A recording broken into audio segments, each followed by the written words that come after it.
தேவையான பொருள்: ஒரு கப் அரிசி மாவு, ஒரு கப் வெல்லம், ஒரு கப் தண்ணி, ஒரு கப் தேங்காய், ஒரு ஸ்பூன் நெய், அரை ஸ்பூன் ஏலக்காய் தூள், 1/4 ஸ்பூன் உப்பு. ஒரு கடாய் எடுத்து அடுப்பில் வச்சுட்டு அதில் ஒரு கப் தண்ணி விட்டு அதில் ஒரு கப் வெல்லத்தை போடணும்.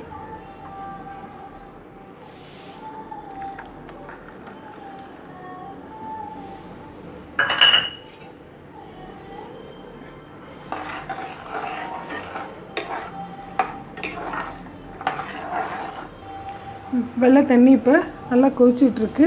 அதில் ஒரு கப் தேங்காய், 1/4 ஸ்பூன் உப்பு, அரை ஸ்பூன் ஏலக்காய் தூள், சர்க்கரை போட்டு அரைச்சி வச்சுருக்கேன் ஏலக்காயை, ஒரு ஸ்பூன் நெய்.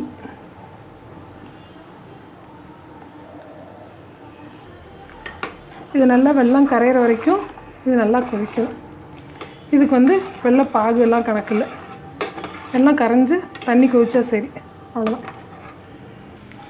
மாவு எப்போவுமே மிஷினில் கொடுத்து அரைச்சிட்டு வறுத்து வச்சுக்கணும். நல்லா மிக்சியில் அரைச்சாலும் சரி, அதை வறுத்து வச்சுக்கணும்.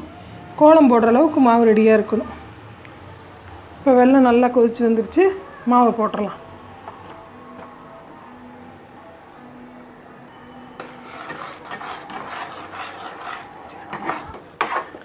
மாவு கட்டி தட்டாமல் நல்லா கைவிடாமல் கிளறணும்.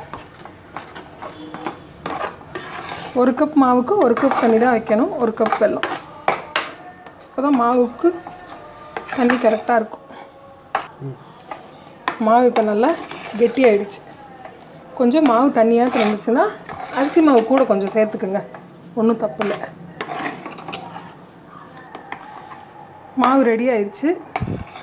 இதை இன்னி எடுத்து கை பொறுக்கிற சூடு வந்தோடனே இதை பிடிச்சி இட்லி தட்டில் வச்சு வேக வைக்கணும். இப்போ கொழுக்கட்டை மாவு ஆறிடுச்சு. கை பொறுக்கிற அளவுக்கு சூடு வந்தோடனே நம்ம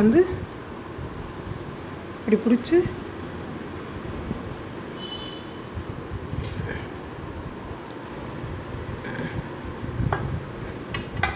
இட்லி தட்டில் வச்சு வேக வைக்கணும். ஆறின மாவை இப்படி பிடிச்சி வச்சிட்டோம் கொழுக்கட்டையாக. இனி அதை எப்படி வேக வைக்கிறதுன்னு பார்க்கலாம்.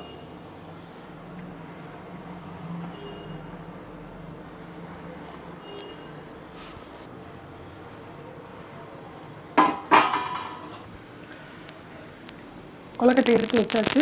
இட்லி தட்டில் மூடி போட்டு ஒரு 10 நிமிடம் வேக வைக்கணும். நம்ம வச்சு இப்போ 10 நிமிஷம் ஆயிடுச்சு.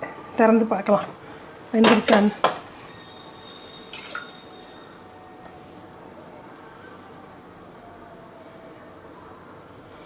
நல்லா வெந்துருச்சு. எல்லாமே எடுத்து வச்சாச்சு. பிடி கொழுக்கட்டை நல்லா அருமையாக ரெடி ஆயிடுச்சு. நம்ம சேனலுக்கு சப்ஸ்கிரைப் பண்ணுங்கள்.